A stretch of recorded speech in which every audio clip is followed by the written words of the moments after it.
And there was a very interesting article in the Wall Street Journal just recently that was saying that even with these imperfections, the underlying motivation to decarbonize has actually produced real measurable results.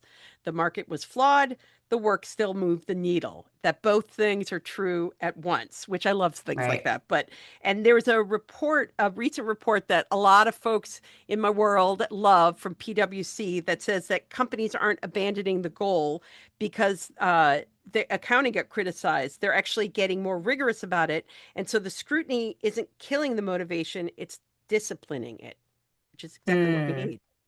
right. And to me, that gets to this concept of the maturity curve, Mm, right?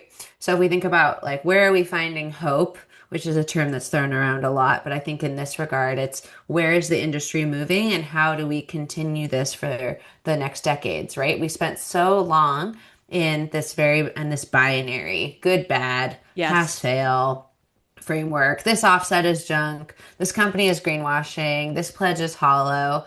And to a degree, we need to have some of that policing because people were just doing things willy-nilly, Right. some with thought, some because they decided they liked the ocean today. Yes. Or I'm going to um, be the earth-friendly fossil fuel company. Like, what? right, right. Like, come BP, on. thank you so much for that, for Yeah. the carbon footprint, Yeah. greenwashing, OG.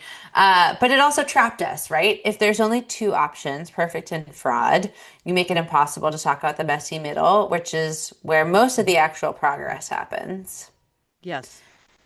And I think that, it reminds me of any like journey, maybe even outside of sustainability, right? Maybe you're on a health journey. Maybe you are trying to bring in a new creative practice. Like, how do you know that you've fully brought it in? It's actually that early part of the journey where you still feel like you're in the hole Right. of not building a fitness routine or learning your scales on the piano, that it's so easy to give up. And so, how do we actually take this conversation that allows for some imperfection and also some improvement to sit in the same sentence? It really Yes. changes, I think, who is allowed to participate. You stop demanding that a company have a flawless plan before they're permitted to start. You let them be in motion and improving at the same time, which is a much more human experience and much more welcoming posture. And Yes. that's what we kept seeing, right, in these conversations around welcoming over shame.